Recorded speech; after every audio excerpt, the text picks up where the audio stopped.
మహావాక్య రత్నావళి page number 40. నిన్నటి మహావాక్యం.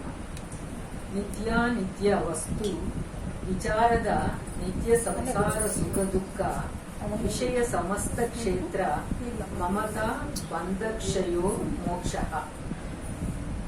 ఇట్లు బంధ స్వరూపమును చెప్పి మోక్ష స్వరూపమును చెప్పుచున్నారు. మోక్షేక్ష కలవారు ముందుగా నిత్యానిత్య వస్తు విచారణ చేయవలెను. మోక్షం పొందవాలంటే ఎన్నవన్న బంధస్వరూపాన్ని గురించి చెప్పినాడు. ఇక మోక్షం కావాలనే కోరిక ఉండేటువంటి వాళ్ళు నిత్యానిత్య వస్తు వివేకాన్ని చేయాలంటాడు. ఏది నిత్యానిత్య వస్తు వివేకం అంటే ఏది ఎప్పటికీ ఉండేటువంటిది, ఏది కొంతకాలం ఉండిపోతూ ఉండేటువంటిది, అనిత్యమైనది ఏది అంటే మన శరీరాలు కొంతకాలం ఉంటుంటాయి, కొంతకాలానికి పోతాయి. కానీ ఈ ప్రపంచమంతా ఆకాశవాయు భూమి మొత్తం ఈ ప్రపంచమంతా ఎప్పటికీ ఉంటుంది. ఇది కూడా కొంతకాలానికి పోతుందనుకో, అంత తొందరగా పోదు. మన శరీరాలు పోయినంత తొందరగా పోదు. కాబట్టి ఆ అఖండకారమైనటువంటి పరమాత్మ స్వరూపము, ఆ నిత్యమైనటువంటిది, ఎప్పటికీ ఉండేటువంటిది. ఈ శరీరాలు ఉన్నాయే ఇవి కొంతకాలం ఉండిపోయేటువంటివి. ఇందులో ఉండేటువంటి ఆ శుద్ధ జ్ఞాన స్వరూపమైన ఏ బ్రహ్మస్వరూపం ఉందో ఈ ప్రపంచాన్నంతా ఏది ధరించి ఏది నడిపిస్తూ ఏ జ్ఞాన స్వరూపం ఉందో అది నిత్యమైన వస్తువు, ఎప్పటికీ ఉండేటువంటి వస్తువు. ఈ శరీరాలు అనిత్యమైనటువంటివి అని ఈ నిత్యానిత్య వస్తు వివేకాన్ని విచారణ చేయాలా. ఎవడు మోక్షం కావాలని కోరుకుంటాడో వాడు నిత్యానిత్య వస్తు వివేకాన్ని చేయవాలా అంటాడు. శరీరేంద్రియాదులు, సంసారము, ప్రపంచము ఇవి అనిత్యములు. అది శరీరము, ఇంద్రియాలు, ప్రపంచము, ఈ విషయాలు ఇవన్నీ కూడా కొంతకాలం కనిపిస్తూ కొంతకాలానికి కనిపించకుండా పోయేటువంటి అనిత్యమైనటువంటివి ఇవి. తన ఎంతున్న సాక్షి అది ఒకటే నిత్యము అని తెలుసుకున్నందున అనిత్యమైన సంసారము, సుఖదుఖములు, ఇంద్రియములచే తాను అనుభవించు శబ్ద స్పర్శ రూపాది సుఖములు, నా క్షేత్రము, నా ఇల్లు, నా బంధువులు అనే దురభిమాన రూప బంధము పోవడమే మోక్ష స్వరూపమని భావం. ఎందుకు విచారించమంటున్నాడు అంటే నిత్యానిత్య వస్తు వివేకం చేయమని ఎందుకు చెప్తున్నాడు అంటే ఈ శరీరంలో ఉన్నంత వరకు వీళ్ళు నా పిల్లలు, నా డబ్బు, నా ఇల్లు, నాది నాది నాది అనుకుంటూ నేను ఎప్పటికీ ఇక్కడే ఉంటాననే ఉద్దేశంలో ఉంటున్నాడు. కాబట్టి అది పోవాలా, అది పోవాలంటే ఈ శరీరం వాస్తవమైంది కాదు. కొంతకాలం ఉంటుంది, కొంతకాలానికి లేకుండా పోతూ ఉంటుంది. ఈ శరీరాన్ని చూసేటువంటి సాక్షి జ్ఞాన స్వరూపం ఉందే అది ఎప్పటికీ ఉండేటువంటిది. అది జ్ఞాన స్వరూపము, పరమాత్మ స్వరూపము. కాబట్టి అది ఎప్పటికీ ఉంటుంది. ఈ అనిత్యమైన దేహము, ఇంద్రియాలు ఇవి కొంతకాలం కనిపిస్తూ ఉంటాయి, కొంతకాలానికి మాయమైపోతూ ఉంటాయి. కాబట్టి ఏది సత్యము, ఏది అసత్యము అన్న విషయాన్ని బాగా విచారణ చేసిన వాడు దేహం నేను అనుకుంటూ నేను ఎప్పటికీ ఉంటాననే ఉద్దేశంలో నాకు ఇల్లు కావాలా, పిల్లలు కావాలా, ఇది కావాలా, అది కావాలా అని ఆ ఉద్దేశంతో ఉంటాడు కదా. కాబట్టి వీడికి ఈ శరీరం అనిత్యము, శాశ్వతమైంది కాదు, కొంతకాలం ఉండిపోయేది. ఈ విధమైనటువంటి వైరాగ్యంతో కూడినటువంటి ఆ బోధ వాడికి కావాలా అంటారు. నిజమైన తనకు ఏ బంధము లేదు. జ్ఞానస్వరూపం నిజమైన తాను అంటే ఏ తాను? ఈ శరీరమైన తాను కాదు.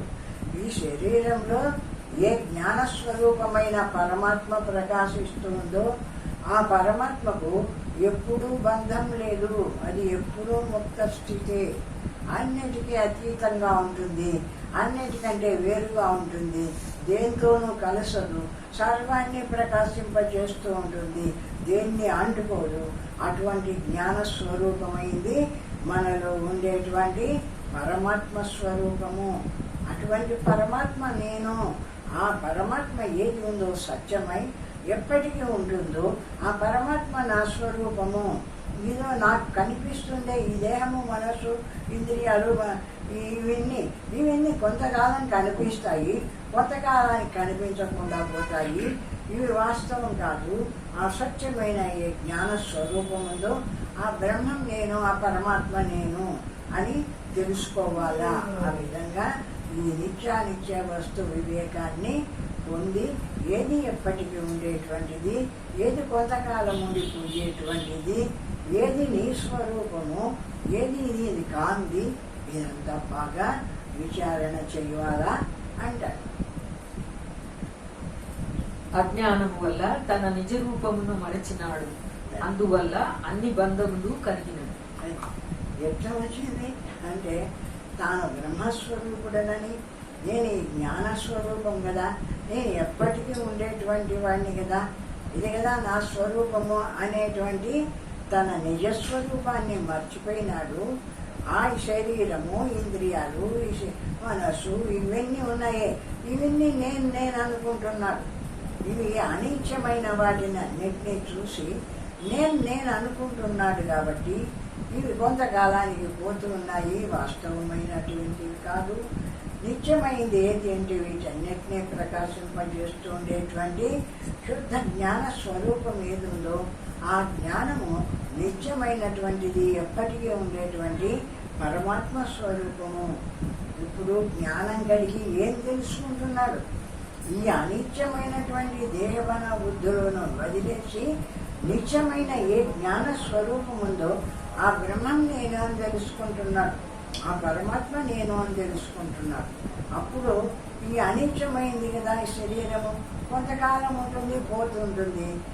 పోతుంది కాబట్టి ఇది నిత్యమైంది కాదు కాబట్టి దీన్ని నేను అని తెలుసుకున్నా కూడా వీడికి నిలబడదు కాబట్టి వీడికి మోక్షం కలగకుండా ఉంది.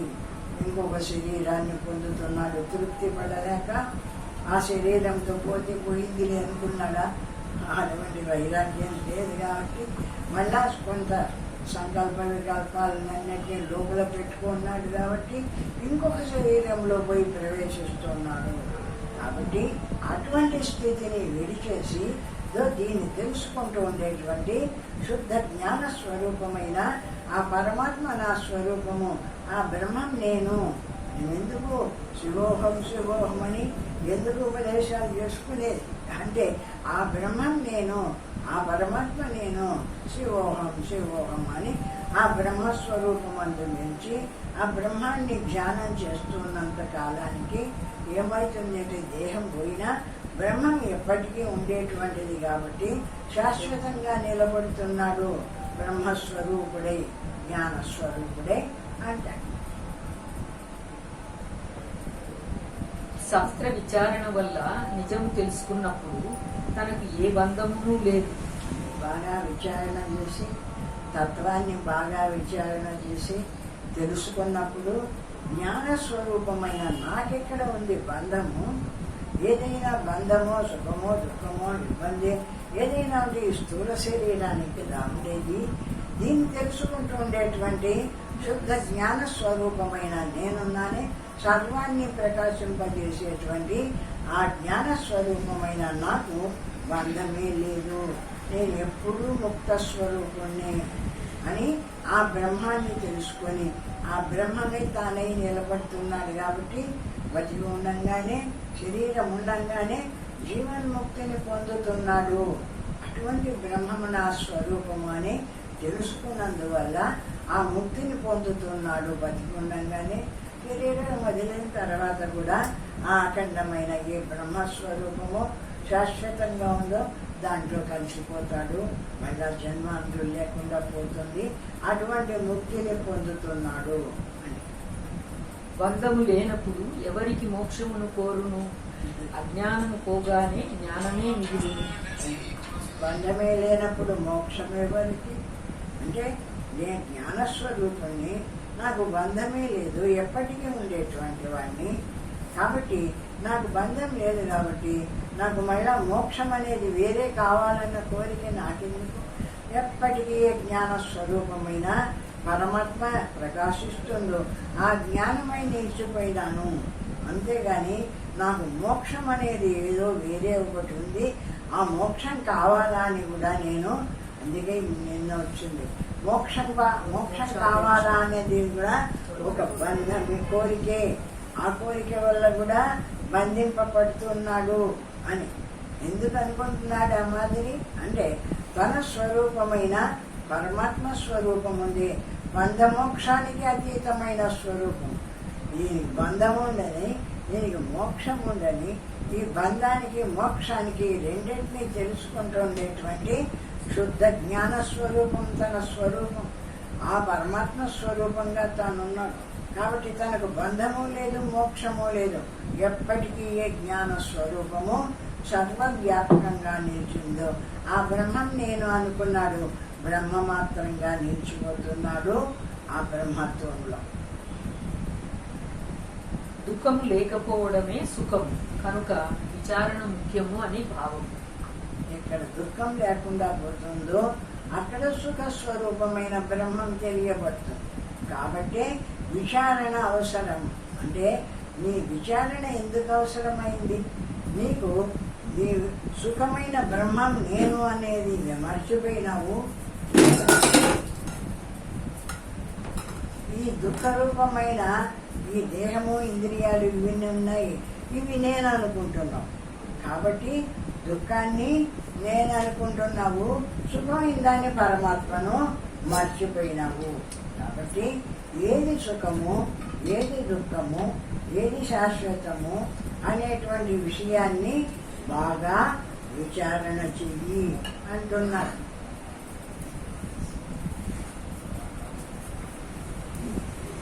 మన ఏవ మనుష్యానాం కారణం బంధమోక్షయో బంధాయ విషయాసక్తం ముక్తైవ నిర్విషయం స్మృతం. మనుషులకు మనసే బంధమునకును మోక్షమునకు కారణమవుతున్నది. ఒక మోక్షానికి ఒక వేరే మనస్సు, బంధానికి ఒక వేరే మనస్సు లేదు. ఒకే మనస్సే బంధానికి మోక్షానికి రెండిటికి కారణము అని ఏం చెప్తున్నాడు? మన ఏవ మనుష్యాణం కారణం బంధమోక్షయో బంధాయ విషయాసక్తం ముఖ్యైవ నిర్విషయ శృతం. అంటే బంధము అంటే ఏమిటి అంటే విషయ రూపాన్ని పొందిందో, ప్రపంచ రూపాన్ని పొందిందో మనస్సు, అది బంధమవుతుంది. ప్రపంచ రూపాన్ని ఎప్పుడే విడిచేసి ఈ బ్రహ్మాన్ని తెలుసుకొని తన యందు ఉన్నటువంటి పరమాత్మను తెలుసుకొని పరమాత్మ మాత్రంగా నిలబడుతుందో అప్పుడు మోక్షాన్ని పొందుతుంది. అదే మనస్సే ఇటు ప్రపంచం వైపు పోతే బంధాన్ని పొందుతుంది. అదే మనస్సే ప్రపంచాన్ని విడిచి ఈ బ్రహ్మం నేను, ఈ పరమాత్మ నేను అని బ్రహ్మం వైపు మళ్ళీ బ్రహ్మ మాత్రంగా నిలిస్తే మోక్షాన్ని పొందుతుంది. కాబట్టి మనస్సు రెండు లేవు. బంధానికో మనస్సు, మోక్షానికో మనస్సు ఉంది అనుకుంటారా? లేదు, ఒకే మనస్సే బంధానికి మోక్షానికి కారణం. ఇంకా బంధాయ విషయాసక్తం అంటే బంధాయ విషయాసక్తం అంటే ఎప్పుడు ఈ ప్రపంచంలో వాడిట్లా వీడిట్లా ఇదట్లా అదిట్లా అనుకుంటూ ప్రపంచాన్ని విమర్శించుకుంటుందే విషయాసక్తమైందే. ఇది బంధానికి కారణం. మోక్షయువ నిర్విషయ శృతం. ఎప్పుడు ఏ విషయం అనుకోకుండా నిరాకారంగా నిలబడిందో, నిశ్శబ్దంగా నిలబడిందో ఆ మనస్సు మోక్షానికి కారణమవుతుంది. విషయాసక్తమైన మనస్సు బంధానికి కారణమవుతుంది. విషయాన్ని విడిచి నిర్విషయంగా నిలిచినటువంటి మనస్సు మోక్షానికి కారణమవుతుంది అంట. సంకల్పములు గల మనస్సు బంధమునకు కారణం. ఏ సంకల్పములు లేని మనస్సు మోక్షమునకు కారణమవుతున్నది. సంకల్పాలు చేయడమే బంధానికి కారణము. సంకల్పించకుండా నిలబడిందే ఆ నిలబడిన మనస్సే మోక్షానికి కారణము అంట. మమేతి బధ్యతే జంతు నిర్మమేతి విముచ్యతే. మమేతి బధ్యతే, నాది నాది నాది అనుకుంటున్నాడే. ఈ పిల్లలు నా వాడు, ఇల్లు నాది, సొమ్ము నాది, డబ్బు నాది, నాది నాది అనుకుంటున్నాడే. వాడు బంధింపబడిపోతున్నాడు ప్రపంచంలో. నిర్మమేతి, నాది ఏది నాకు కావట్లేదు, ఏది వద్దు, హాయిగా నా స్వరూపంగా నేను నిలబడతాను అని అన్నిటినీ వదిలేసి ఏది నాకు వద్దు, నేను బ్రహ్మమాత్రంగా నిలబడి ఆ బ్రహ్మమందులో నిలిచిపోతాను అనుకున్నవాడు నిర్మమైతే మోక్షాన్ని పొందుతున్నాడు. వాడికి మమత్వం లేదు. ఈ ప్రపంచము, ఈ శరీరము, ఈ విషయము, దీని యందు నాది నేను అనేటువంటి మమత్వం లేనివాడు కాబట్టి వాడు మోక్షాన్ని పొందుతున్నాడు. మనుష్యుడు నేను నాది అని వేద జ్ఞానము వలననే సకల దుఃఖములను పొందుచు బద్ధుడనని భ్రమను పొందుచున్నాడు. మనుషులంతా కూడా ఎట్లా బంధింపబడుతున్నారు అంటే, నేను నాది అనుకుంటూ, ఇల్లు నాది, పిల్లలు నావాడు, డబ్బు నాది, ఇది నాది, ఇది నాది అనుకుంటూ నాది నాది అనుకోవడం వల్ల బంధింపబడుతున్నారు.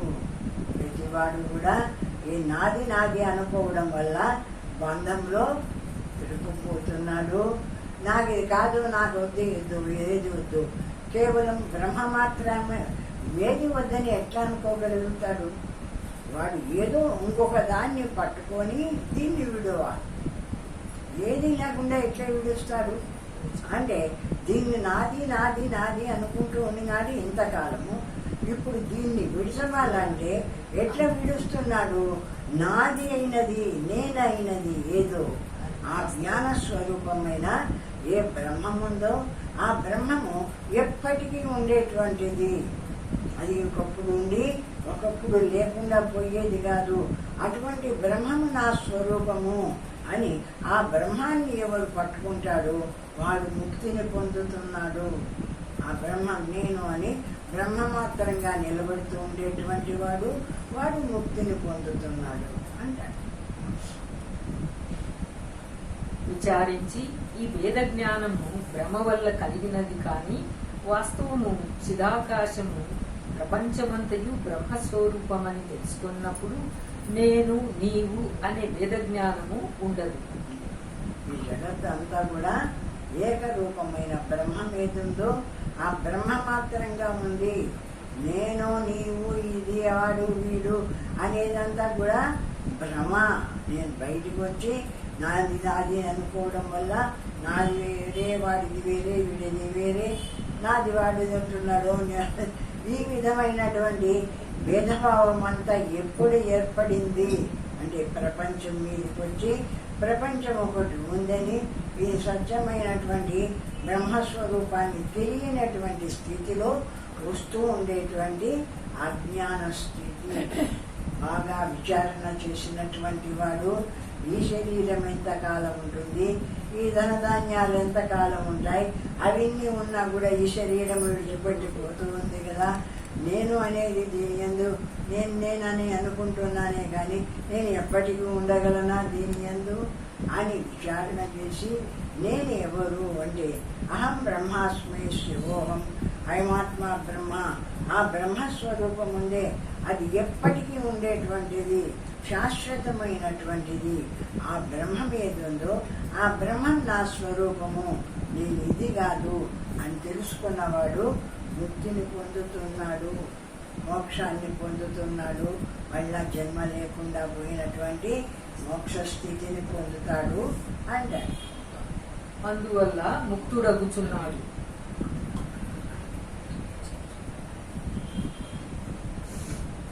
అది తెలుసుకున్నందువల్ల ముక్తుడవుతున్నాడు. మమత్వేన భవే జీవో నిర్మమత్వేన కేవలః. మనుషుల ప్రతి శరీరమందును శిరస్సు యందును చిత్కళ ఉన్నది. ఈ శరీరం ప్రతి మనిషిలో పరమాత్మ లేకుండా పోయి ఉంటే అది ఎక్కడుందో ఏమో లేబ్బా మేము ఎక్కడ పొందుతాము అనుకోవాలి. కానీ ప్రతి శరీరంలో ప్రతి మనిషిలో ఈ జ్ఞాన స్వరూపమైన పరమాత్మ ప్రకాశిస్తూనే ఉంది. అది ప్రకాశిస్తూ ఉంది. అయితే అది ఈ రూపనామాలు లేనిది కాబట్టి, నిరాకారమైనటువంటిది కాబట్టి, చిత్తరూపమైనటువంటి ఆ జ్ఞానానికి ఏ రూపం